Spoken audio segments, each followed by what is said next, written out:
Hey everybody, welcome back to Judging 101, Nuts and Bolts from Behind the Tiny Lamp. I am Damon Brown and this is episode number 27. If you have eyes to see, then you can tell that there is a gentleman sitting next to me, and no, it is not Santa Claus. And it is my good friend Greg Bubba Bussiere, although I have heard it pronounced Busser and Bussiere multiple times at competitions around the United States, but it is Bussiere. And he is with me today to talk about the category of spacing and staging. They are often put under one category, although they are two different things. And we're going to get into that during our conversation. But first of all, Bubba, tell us just a little bit about your background and how you got involved in the world of show choir. Well, I've been doing show choir this is actually my 30th year of choreographing, which is very exciting. I've been doing show choir here in New England with the school called Shepherd Hill, and that's where I went to school, and my close colleague, I did it with her for many, many years, and she retired.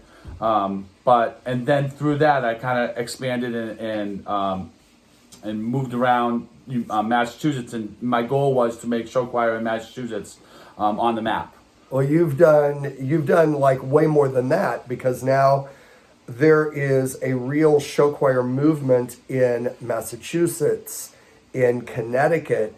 There are wonderful competitive groups in Maryland, in Rhode Island, and a lot of that is attributable to what you've done in the profession. So there is everybody who knows Bubba, and there's a whole lot of us in the nation that know Bubba. Everybody that knows Bubba knows that Bubba has a very unique story that makes him, quite honestly, kind of a hero and an inspiration to a lot of us in the show choir world.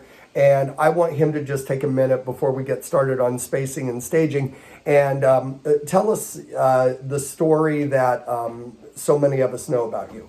Well, for those that don't know, 25 years ago I lost my leg in a car accident.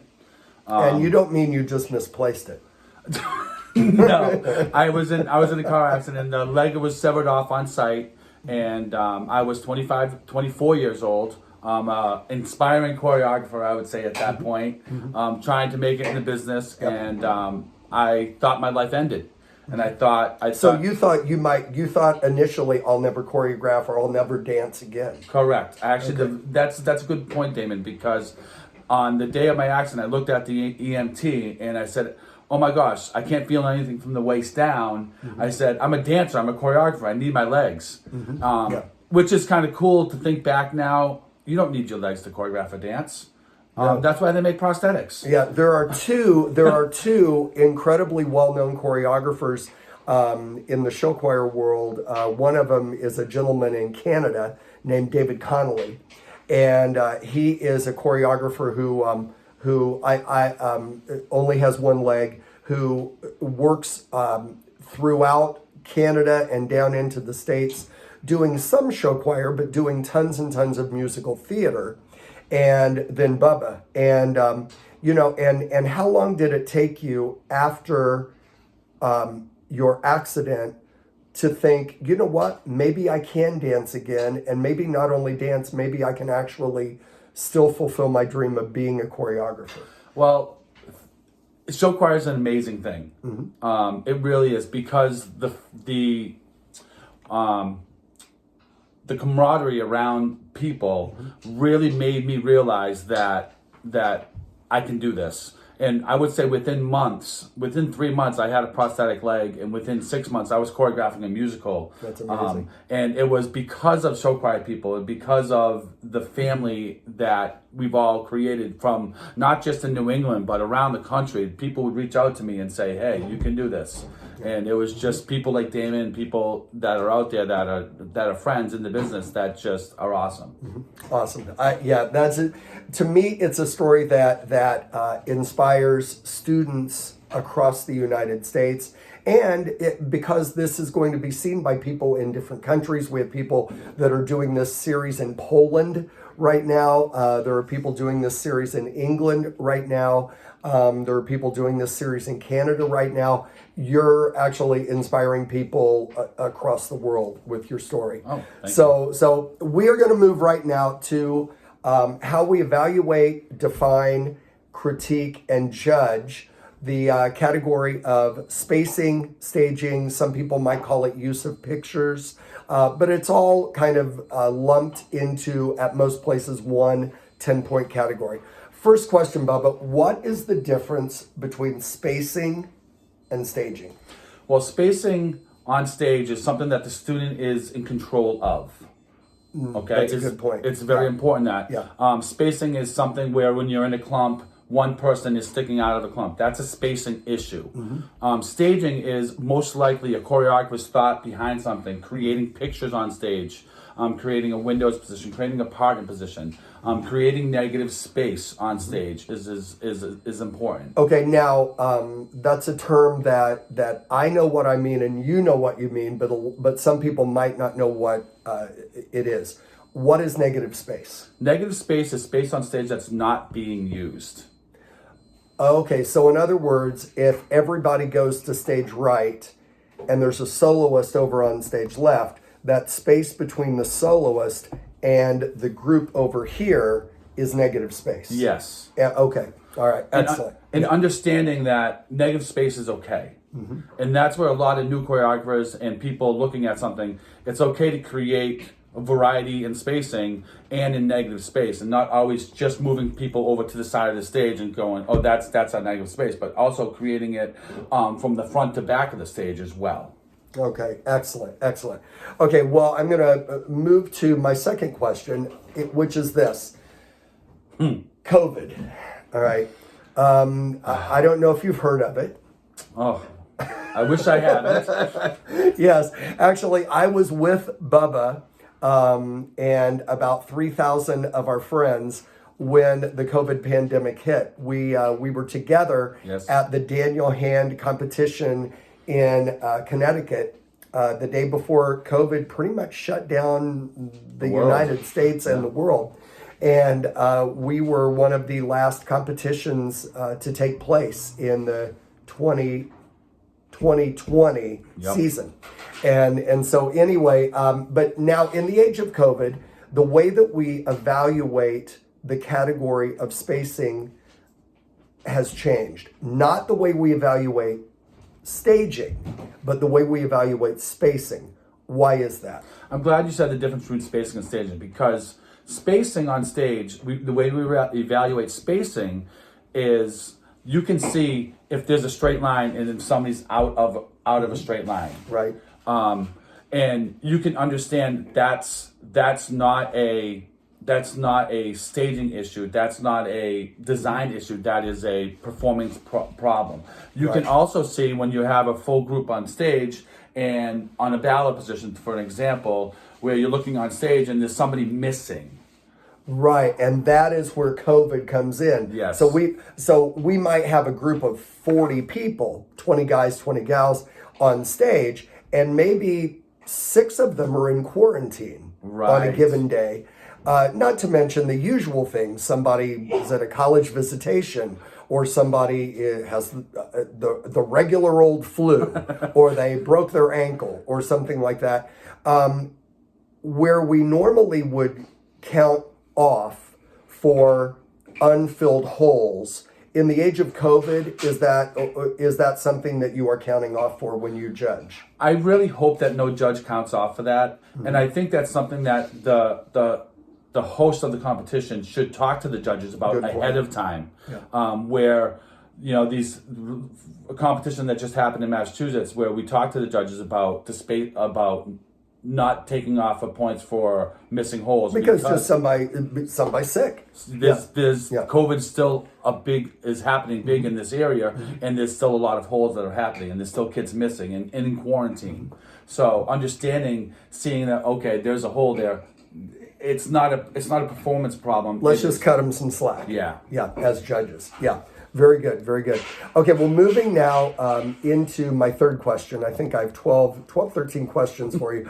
The third question is this. How does the use of pictures help to tell the story of a show? Well, difference between theater and show choir. Okay, theater has lighting and set designs and all these technical aspects that you have when you're performing in a theater every week. Right. Show choir, we go from venue to venue. Right, and they're usually, well, there might be this or that competition that does have lighting effects.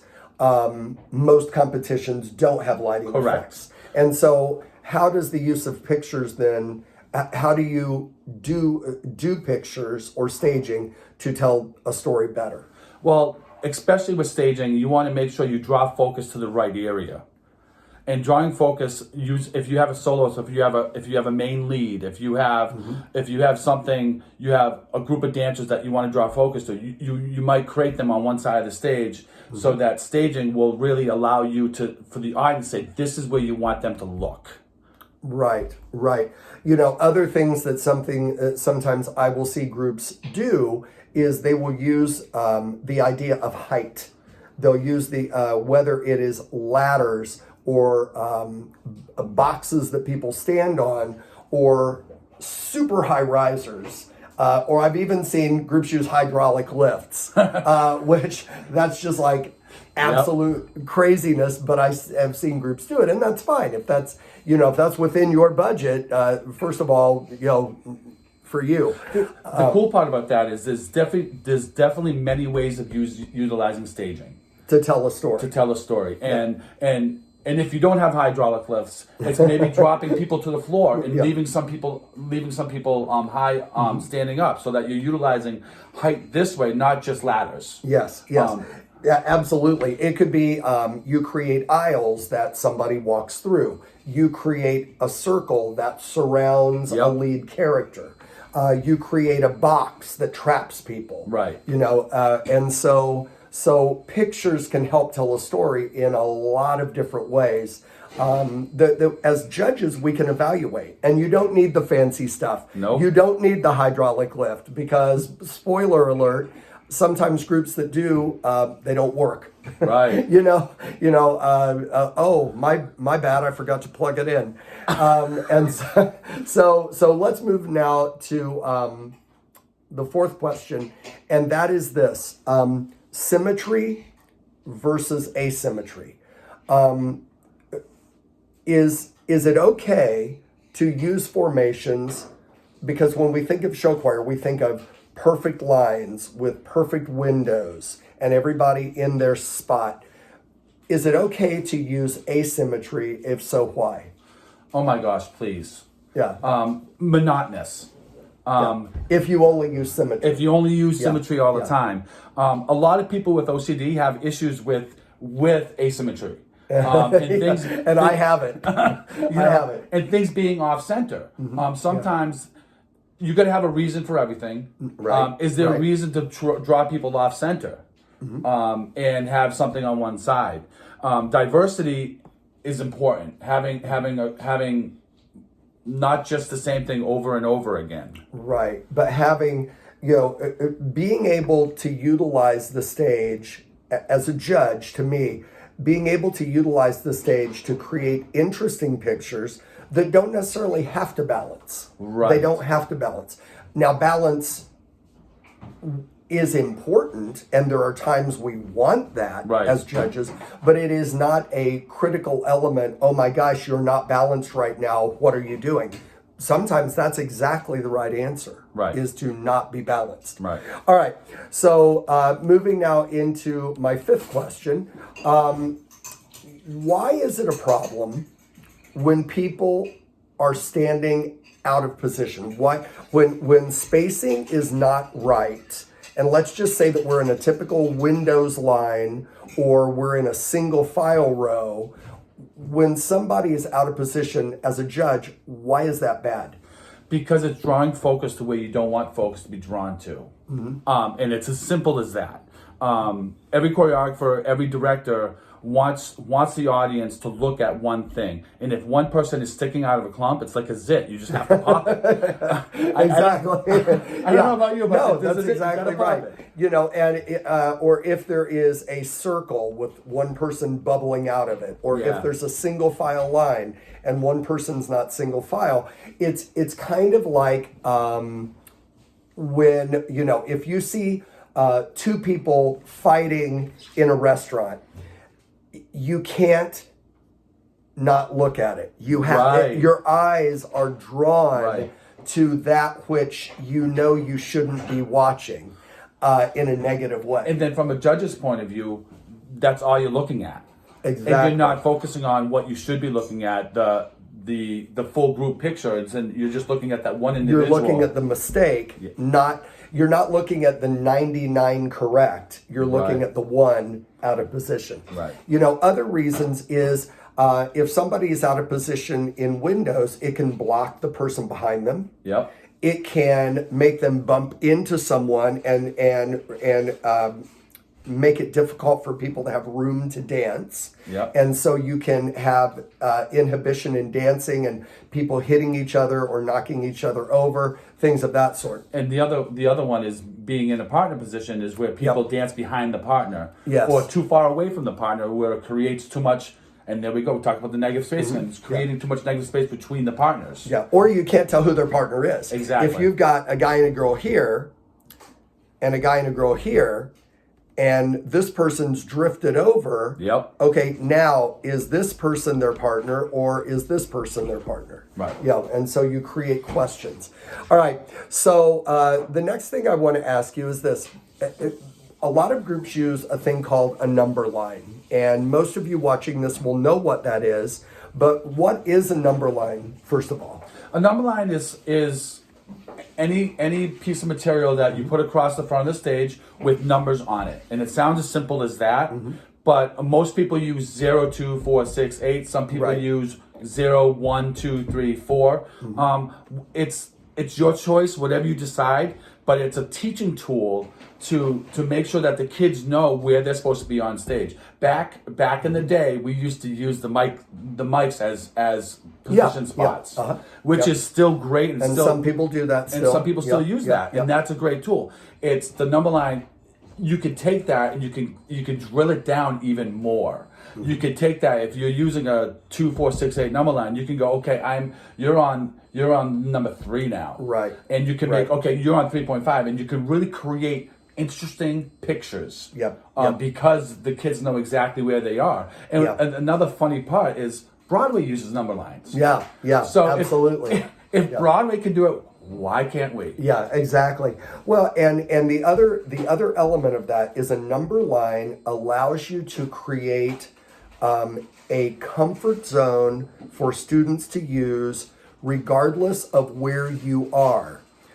There is a scene in the movie Hoosiers where Gene Hackman takes this group that is played in this little rinky-dink gymnasium all year long, and he takes them into Butler Fieldhouse, Hinkle Fieldhouse, which seats like 15,000 people, and he takes a tape measure and he says, measure this from the floor to the rim. How far is that? And this kid goes, well, that's 10 feet. Measure this to the free throw line. Well, how far is that? It's 15 feet. And he says, the same as our gym in Hickory.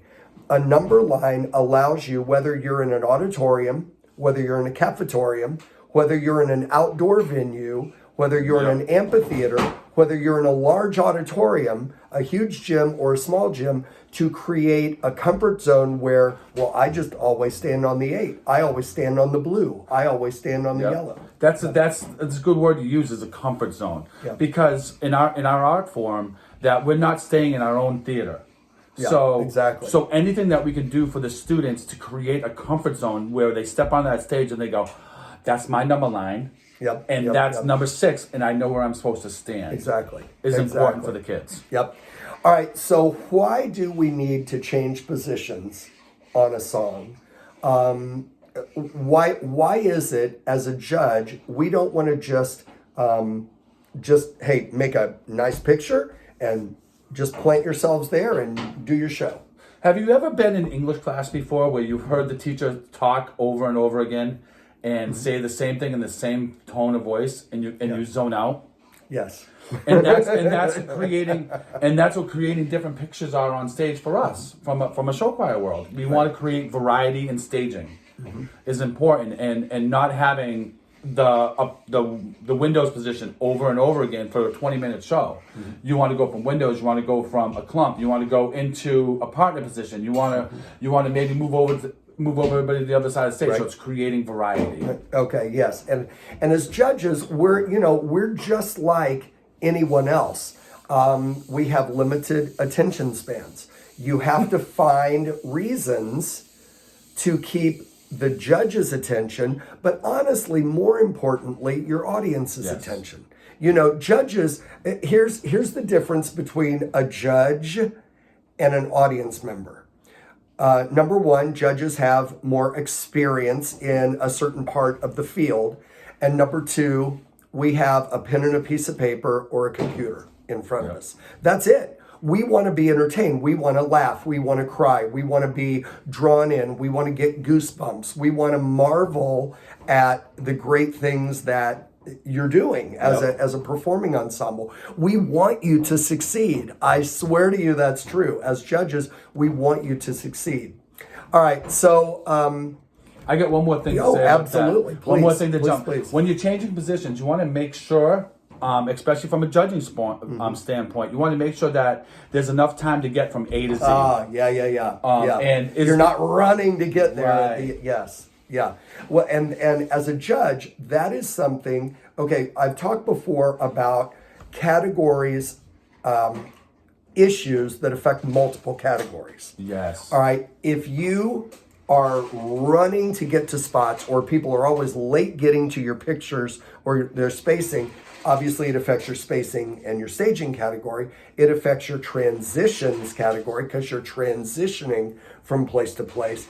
It affects your total show effect category. The general effect category, yeah. And it can affect your professionalism category because it doesn't look professional to be like, oh my God, and you're running, and to your new spot. And so it's one of those things where one issue can affect multiple things. And through with something we didn't talk about, through my experience with the marching band world and color guard and drum corps world, that there's a time and place to get to a spot.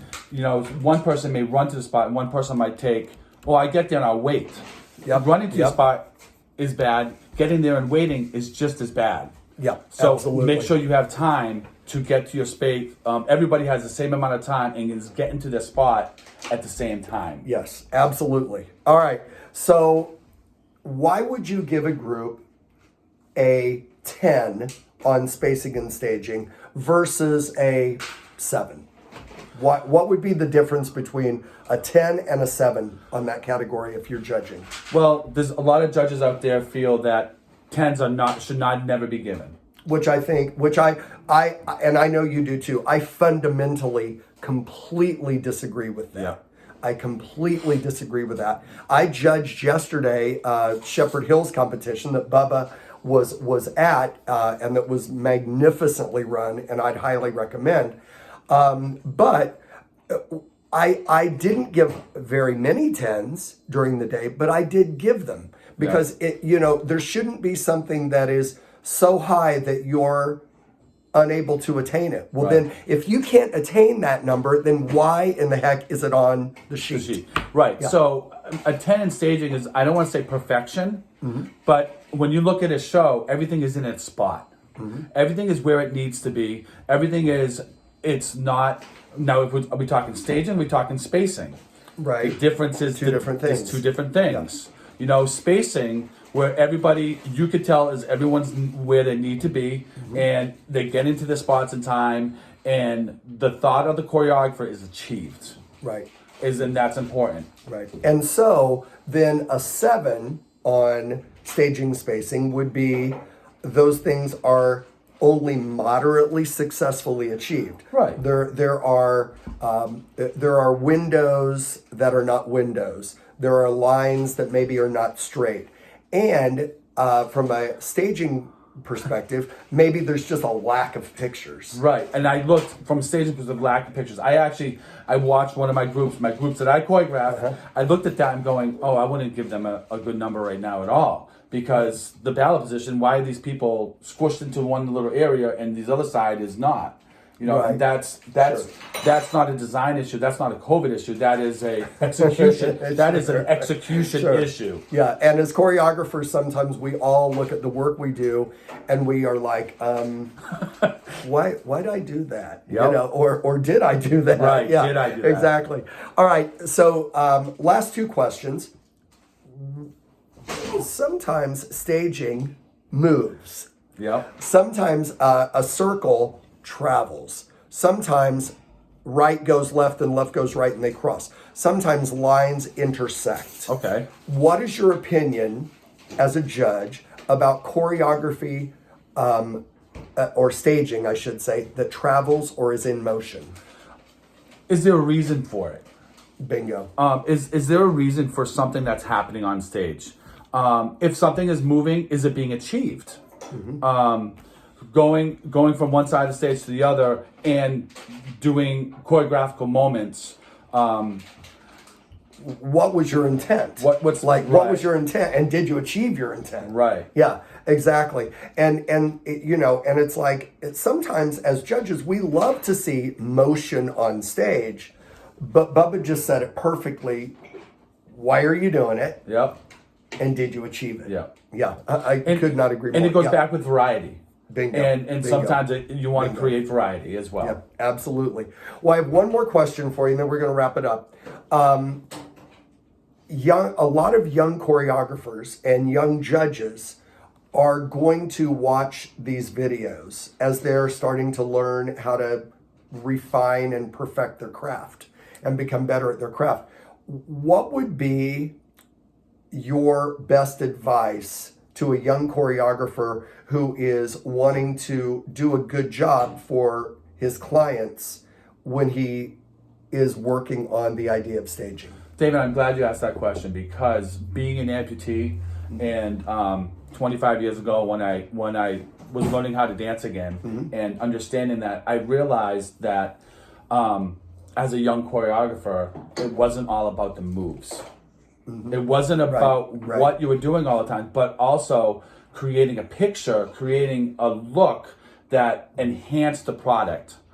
That was important. Yeah, absolutely. Pictures create moments. Yes. Moments create opportunities for drama, for comedy. And then we talk about negative space again, creating negative space on stage, where a lot of young choreographers in this business go, okay, I got this great move, I got this awesome move, and they do it, but they're not understanding how to take back and maybe have 5 people do that move, and then people around it do something different. Yeah, and staging is a way that we can utilize non-dance moments, but still be interesting to look at. Yes. You don't have to. Let's say you have a 15-minute show. Let's take 3 minutes away because we're going to make that our ballad. Okay, but now, do we dance for the whole remaining 12 minutes? No. We can't. You ever just have somebody do this to you over and over again? It gets monotonous. It's like that English teacher again. And so let's say 15 minutes minus 3 for a ballad, and now you've got 4 other 3-minute songs in theory. Well, in each of those 3-minute songs, maybe you dance 2 minutes and 10 seconds, but you need to create moments that are frozen moments or are posed moments. So now the question is, we're talking about spacing and staging. And from a staging perspective, is that a choreographical issue? Is that a staging issue? When you create a moment where you just stop and you're in a position, it is a staging issue as well, because you're creating this moment of, oh, wow, and you can look at what's happening on stage. Yep, absolutely. Well, I hope that this has been helpful to young judges that are looking to get better at their craft, veteran judges that want new perspectives, and it gives you an understanding of what an expert in the field thinks about the category of spacing and staging. And so we are going to wrap this up. This has been Judging 101, episode 27, spacing and staging from nuts and bolts and from behind the tiny lamp. My guest has been Bubba Bussiere, and hope you all have a great day. God bless. Thank you. Bye-bye.